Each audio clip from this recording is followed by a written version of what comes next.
Hello everybody, welcome back to the channel. We're coming down here to the shop to try to get a little bit done to the Cub. Hadn't done much with it since before, since around Thanksgiving anyways. Right after Thanksgiving, we had some cold air coming here. And I'm telling you, it was brutal.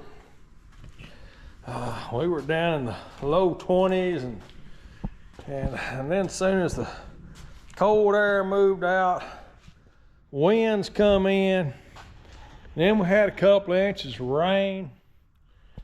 I made an attempt to come down here 2 or 3 times to try to get a little bit done, but between the wind and the cold, I just didn't like it at all. Now, I don't like all that cold weather. Now, hey, if you'd asked me that 10, 15 years ago, hey, I'd been fine. I liked it kind of cold, but I do not anymore. Well, let's see what we got going over here. Here's our onions. The last time I done a video, I think I'd got the onions in the Hoss Tools. I got them planted in my containers. There's my turnip greens and 2 or 3 more containers of onions. They all lived, just worked out pretty good. We got a bundle of 50. I'm thinking that was 78 of them coming in planted, so that's a pretty good deal from Hoss. They've always been pretty fair with me. I can't complain. I like old Greg down there. I listen to their YouTube channel quite a good bit, Mama Hoss. And that's one of my favorite, I'm gonna say most informative shows that they got going on here. Well, what we're gonna work on today, my goal here is I'm gonna roll this little old Cub out the door and get it over here on this side, and I'm gonna get the pressure washer going. I gotta cycle all the antifreeze out of it. I'll cycle it into a 5-gallon bucket, and then I'll run it back through the machine when I probably won't do it today. I believe we got 4 or 5 days of temperatures above freezing, so I won't worry about it till then. And then I got a pallet full of greasy stuff that I'm gonna clean up too. Some of it by hand, some of it I'll hit it with the old pressure washer. I tell you what, I miss having it together. You know, it's like, well, look what I've done over here now. But hey, you know, maybe come spring when I got this thing all painted up and pretty, I'll be so happy about it. Well, let me shut this camera off and get busy. I've kind of got you up to date on where I'm at, and we'll get this thing clean and back in the shop and see what we got.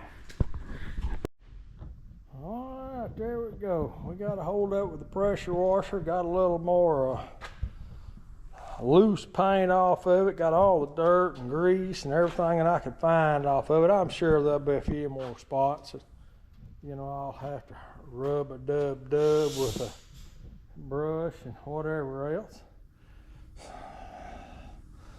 Well, my next step, because I've got a lot of bare metal showing right here, my next step, I'm just going to get my WD-40 can, fill up my little sprayer, and I'm just going to spray it down. And I'm just going to keep cleaning from one end to the other. When I get ready, I'll degrease it again, and then let it dry real good, and then get a hold of it with some, my thinking is get a hold of it with some etching primer and get all the bare metal. I'll get something on all the bare metal. My goal is not necessarily to take it all the way down to the bare metal, but there's a good chance it might end up there before I get through. Who knows? We're just gonna keep working on it and going from there, and trying to make it look a little better. You know, you gotta kind of draw a line between this, you know, absolute perfection and just doing a real good job. And I'm kind of focused on just doing a real good job, or at least a job that satisfies me. And you know, most of the beauty is really going to be in the hood and the fenders and the front shroud, the body of the tractor. It just needs to be red.